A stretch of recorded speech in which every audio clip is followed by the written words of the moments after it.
Good morning, it's Darren, and welcome to Chapter 3 of my project, The Story.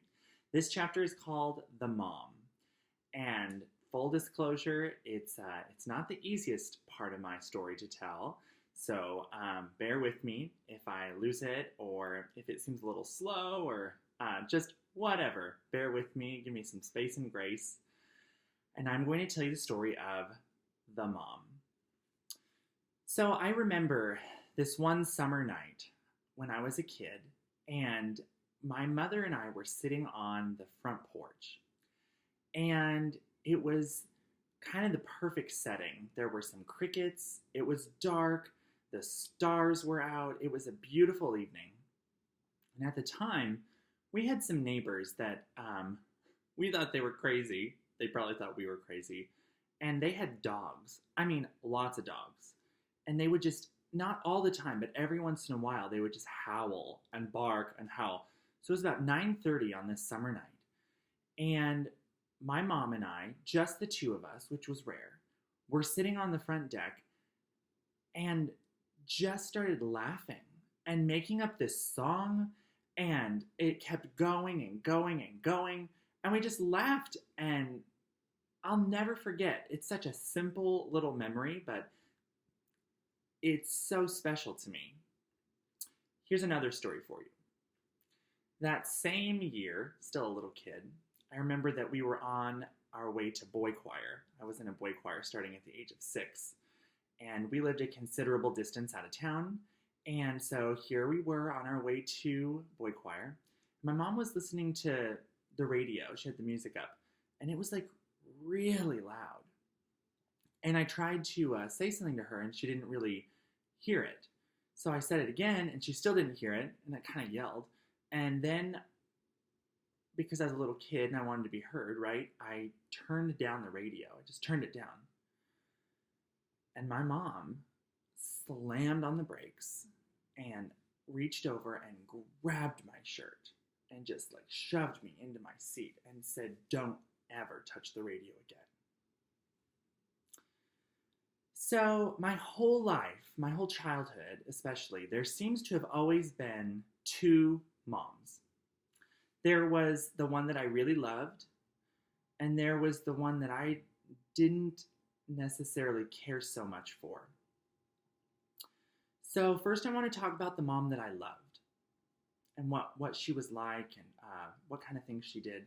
So my mom was so funny. You know those people that are on this earth that can just make a joke out of anything and laugh all the time, and it's quick, like quick humor. That's my mom.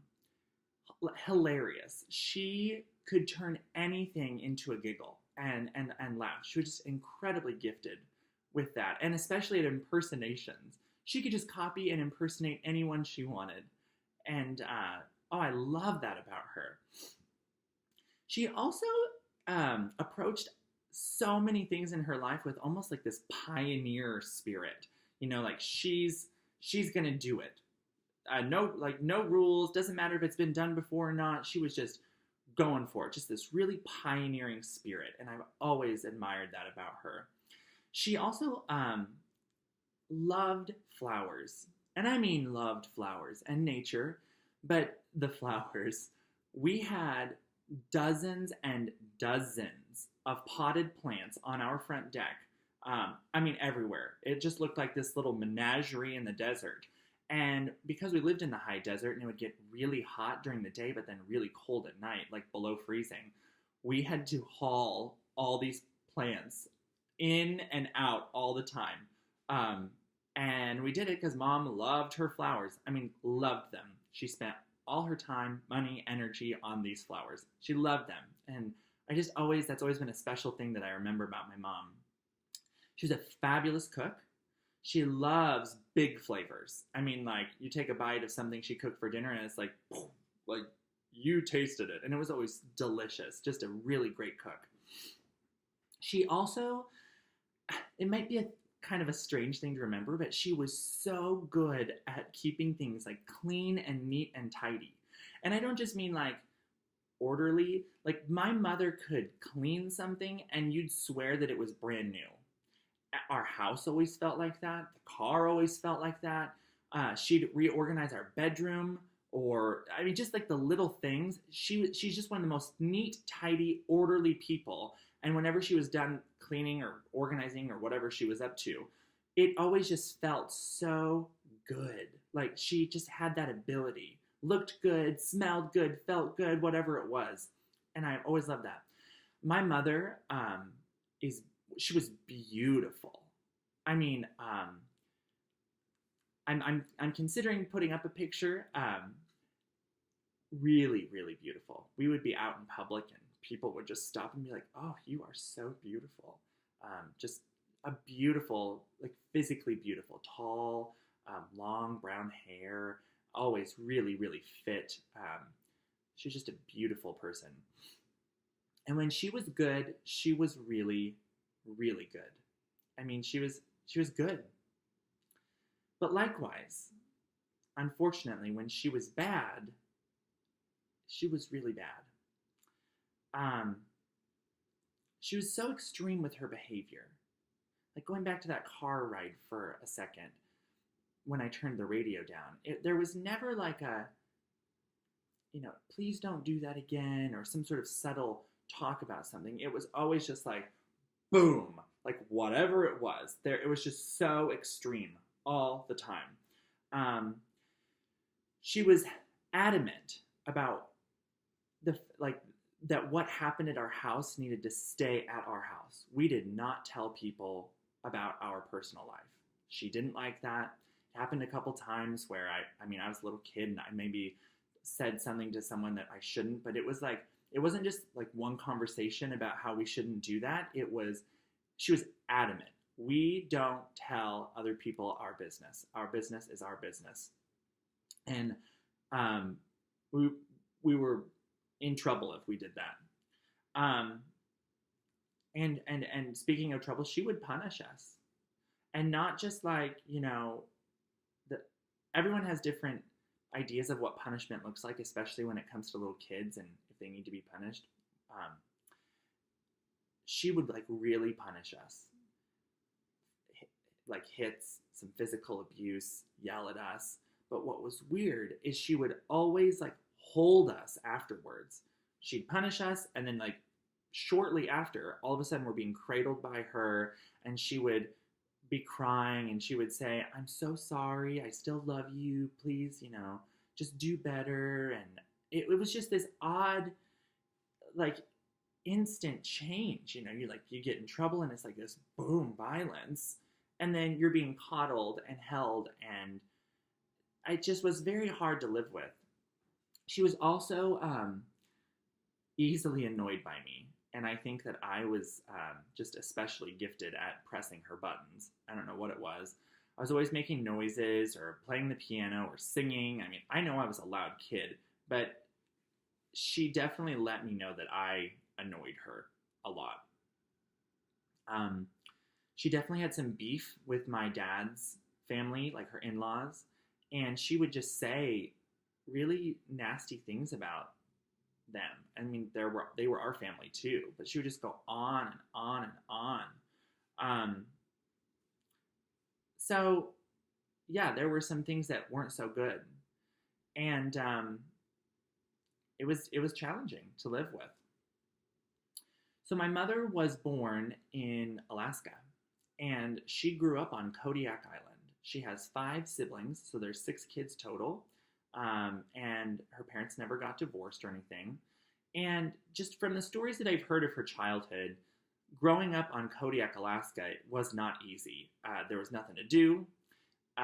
Your friends would die. Like every year she said that she had friends die in fishing accidents or boating accidents or whatnot. I heard these stories of a childhood of hers that was not easy. She went to Catholic school, had a very strict upbringing in regards to like follow the rules, and so those are some of the details I know about my mom's childhood. And I also know that that it's very common for people that grow up on Kodiak Island to unfortunately get into the drug and alcohol scene. And growing up, we definitely experienced mom's alcohol addiction. So every night she would just get hammered, like like bad, not just a little tipsy. She was like blasted. And I just thought it was normal for mom to like slur her words and pass out at the end of the day. I just thought that was a normal thing that happened. I don't remember it like so much when I was younger. I can't really place a specific age on it, but I definitely remember like probably from ages 9 to 12, 13ish. Um, it was bad, like really bad. And I remember this one time I came home as a little kid, and right after school, I came home, went to the refrigerator, and because I wanted something to drink besides water, because what kid likes water? And I wanted like a pop or a Capri Sun. That was the thing we had in our house, and there was nothing, but there was beer. And I remember I was a very precocious child. I went to my mom. She was outside, and I was like, "Why do you get a special drink, but we don't?" And that just set her off. She just like, "Don't ever bring this up again." And so I didn't. Um, and when some people drink, when I drink, I get kind of laughy and funny, and I'm just relaxed and chilled. Alcohol affects people differently. For her, it was not funny, happy. It was very mean and aggressive, like every time. And she would fight with my dad, get really angry. I mean, they would have like knocked out, dragged down fights, uh, and it was hard. We knew that you didn't really ask mom anything after like 5-ish, just because like you didn't. Meanwhile, she had dinner on the table every single night at 6 p.m. Like she did. Um, but yeah, it was just so odd. She was definitely sobered up during the day, but in the evenings, mom drank a lot.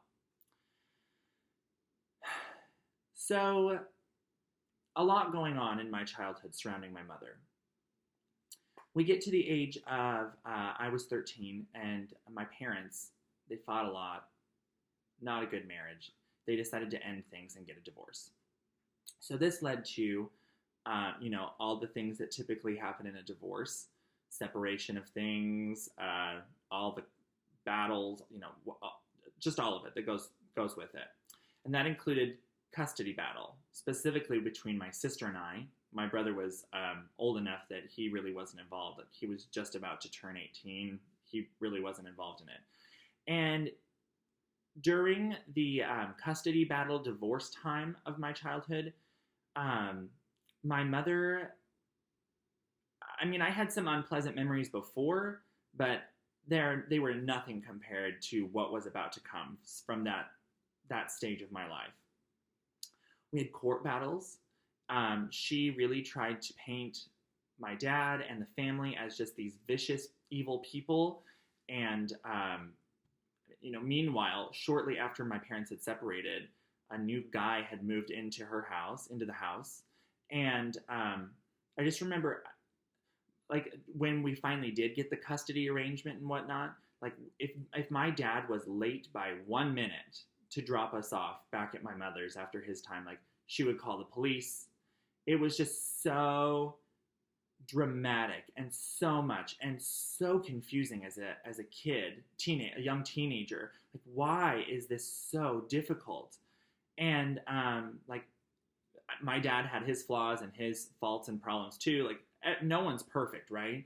And I'm going to share a lot more about my dad in his chapter. But this was a very weird, difficult time in my life with my mother, because it was just like any good memories of her being a good mom were just kind of diminishing. It was all a fight and a battle all the time. So finally, the divorce is kind of finalized, and my dad kept the house that we grew up in, and my mother moved to a new house in town. And it was such a new experience to live in the city. We lived in the middle of nowhere growing up. So now to have my mom living in town was just so new and like weird. Um, so every kid deals with divorce differently. It is especially more difficult and confusing when your parents just make each other out to be the most evil person that there is. And it's like you're a chameleon. When you're with your dad, you don't like mom. And when you're with your mom, you don't like dad. It was a hard time. But the worst time, and this is sort of one of those timeline milestones in my childhood, specifically with my mother.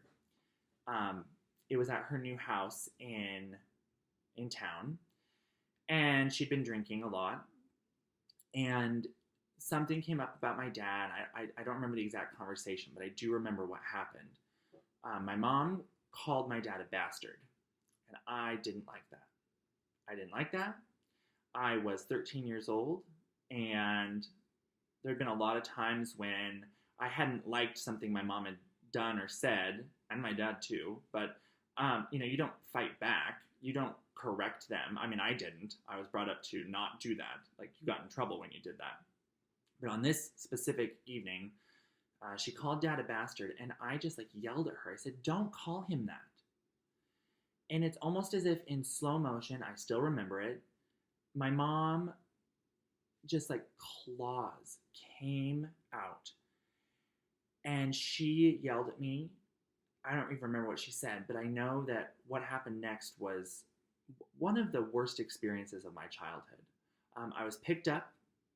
She threw me across the room, and it was just like this pick up throw. I would kick back. She'd get just angrier and angrier, to the point where she was like pushing me down the hall towards my bedroom, and she had these really long fingernails, and she just like slashed my neck with her nails. I'm bleeding, not like profusely, but I mean, like, I'm bleeding on my neck. It's not good. And I was like locked in my bedroom. And I will never forget just lying there on my bed as a 13-year-old. Just, I didn't understand why this had to happen. Like, why did I have to be treated this way? And why were we, and just specifically me at that time, why were we going through this? And it didn't make sense. We were supposed to go to a family reunion on my dad's side shortly after that, and my neck hadn't healed up. And when I went to school, I was told that I needed to tell people in case they asked about Band-Aids on my neck. She made up some story about a swing, like I was on the swing set as a 13-year-old, and the chain on the swing hurt my neck. And just like I mentioned earlier, when we would be punished as kids, and then she would hold us, and I'm sorry, I love you. She definitely tried to do that in this instance. It was the next morning after this event. And I just remember that, like, I wasn't going to accept it that time. Like, it wasn't okay. It just wasn't okay. So after that, I remember being told by my mom shortly after that, she was moving. She's done with this town. She's moving. And the thing that had happened with my neck and that night, that was still fresh in my memory. But I also remember being told by someone at our local church, someone came up and they said, "Oh, we're so sorry to hear about your mom." I said, "Well, what are you talking about?" And this woman was like, "Oh, I saw in the newspaper that your mom was arrested." And I was like, "No, she wasn't." And she's like, "Well, yeah, she was." And I didn't like that. I found the paper. Sure enough, her name was in there. It said she'd been arrested for theft. And so the next time I saw her, I questioned her about it. I just said, like, "Is this true?" And whatnot. She denied it. she said that she had been gotten in trouble for something like with a traffic incident or whatever she said at the time. And it was in that moment that just something clicked. I didn't want to live with her anymore. Like, done right then. Up until that point in my childhood, it was always this like, gotta please mom, gotta please dad, and I was done. I couldn't do it anymore. So she did move. I moved out that day, like literally a garbage bag with my stuff. My dad was in the driveway. She was yelling and screaming at me. She hated me. I was nothing, like I was just like my dad, and it was done, whatever. And that was it. That's kind of like the last of my childhood with my mother, if you will. I was 14 years old. So she moved. She moved to Spokane, Washington from Central Oregon.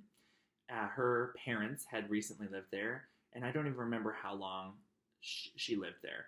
My sister went with her, and so did my brother, actually. I think my brother it was a time for him to it was an opportunity to get out of our small little town. So they all left, and the guy that my mom had moved in. So it's just dad and me, and we have some very special memories from that time. It was shortly after that my sister, it was like several months, but it was that summer, she decided to come back and visit.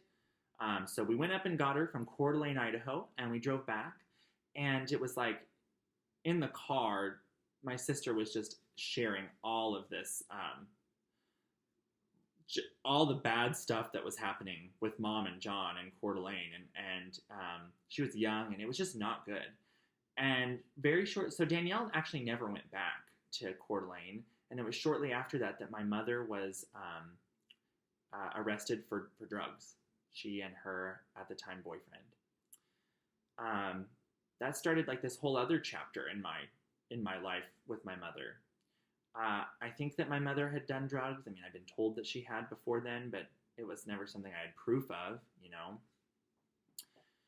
So then mom went through a series of drug rehab programs. She would be clean for a while and then not. And, just basically, I didn't keep up all that much. There was this one time when I was 16 or 17, and she had her own issues with drug addiction and whatnot, but her then husband, they decided to get married. He had gotten in trouble again for drugs, and I felt bad, and I was made to feel bad, and so I drove all night as a 16 or 17-year-old to Coeur d'Alene, Idaho. It was a 7-hour drive so that I could be with my mom and console her. And it was just, I always had this constant hope that she would get better. Regardless of the abuse, regardless of everything that had happened, now I kind of understood. I thought, oh, it must be the drugs. That's the problem with all of this, So basically, now that I look back, I know that my mom definitely has dealt with some mental health issues in her life. Specifically, I believe it's bipolar disorder. And there's study after study that indicates that a lot of people that have struggled with bipolar disorder that haven't been diagnosed, they naturally find drugs and alcohol as a way of coping. And I look back at my childhood and, big outbursts and then immediate oh, I'm sorry. And just extreme mood swings all the time. I think that she probably was such a victim of mental disorder that she did anything she could to numb it. And that was through drugs and alcohol. So from the time of 14 on, I just didn't have much of a relationship with my mom. She was very absent. I would see her occasionally, and every time that I did see her, it was like she looked a little bit worse, was doing a little bit worse. The people she was hanging out with were like, what on earth? Who are these people? We didn't talk on the phone. I went off to college, and I can count on two hands the number of times that she ever called me. I mean, we just weren't a part of each other's lives, really.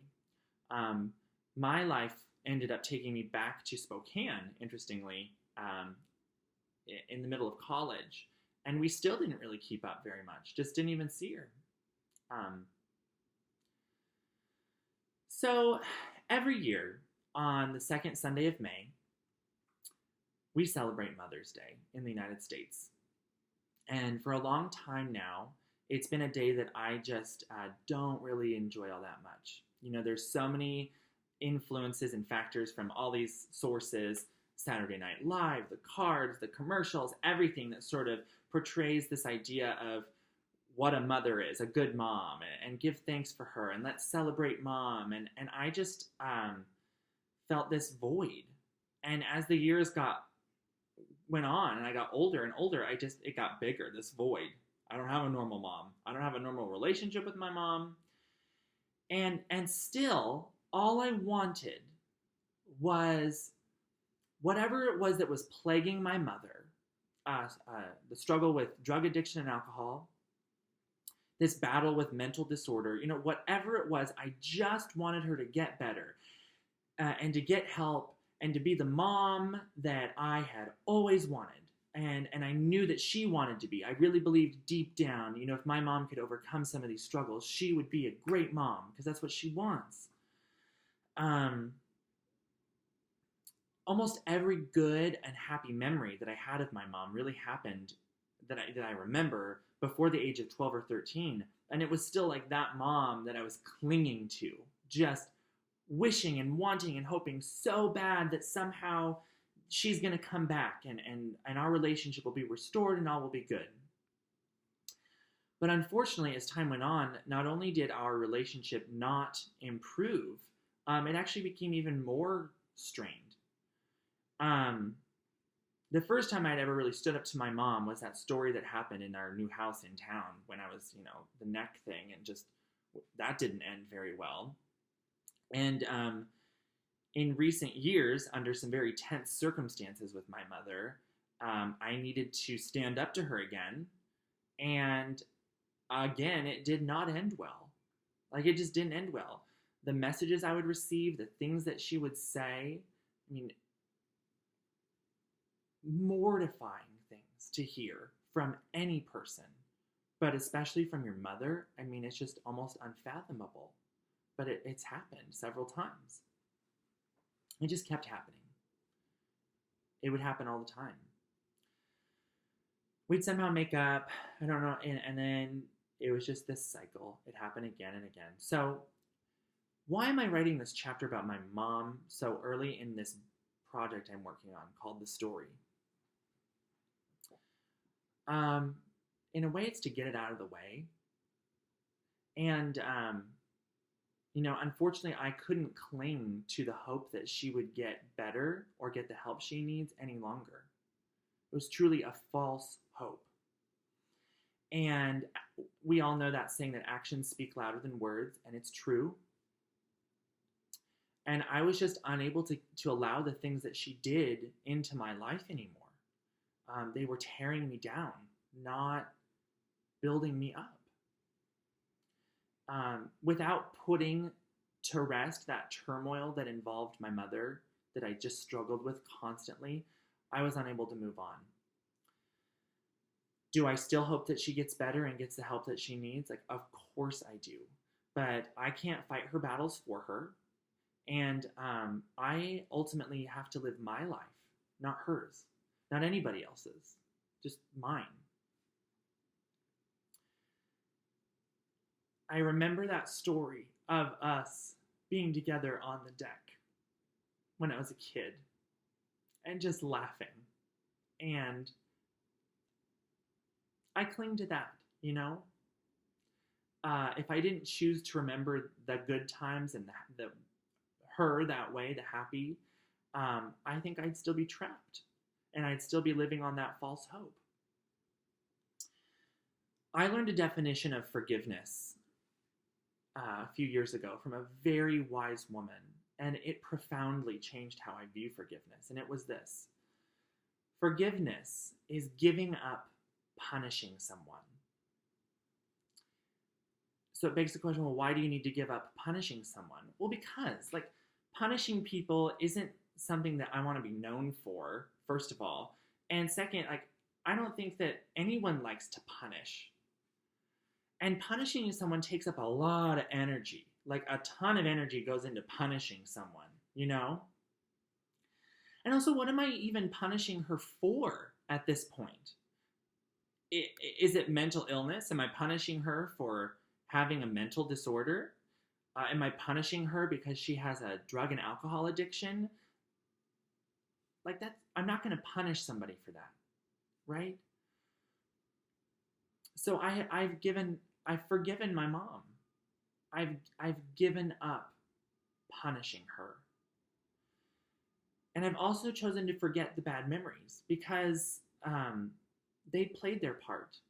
They helped shape me into who I am, and I don't really need them anymore. Like their time has come and gone. That's kind of my take on forgive and forget. I have to remember and acknowledge that this is the choice that I've made almost every single day. I hear friends talk about their moms, even in just the smallest ways. Like, I'm going to go visit my mom, or my mom sent me this. And it just sparks this whole thing about mom still. And I have to really remind myself, no, Darren, this is how you've chosen what you've chosen to do with your mom.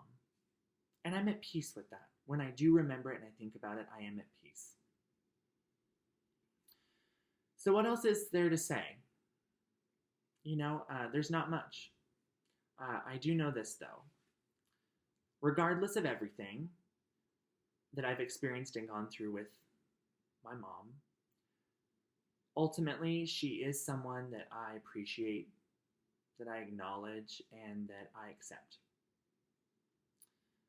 So it may not happen in this life, but I do know one day that we'll laugh again. And that's the story of the mom. Thank you guys for watching this episode. It's a very long episode. It's kind of heavy. But I just appreciate so much everyone's encouragement and support and inspiration and helping me make this project happen. So with that, have a fabulous day. And I will see you next week where you hear the next episode, Chapter 4, The Dad. Thank you.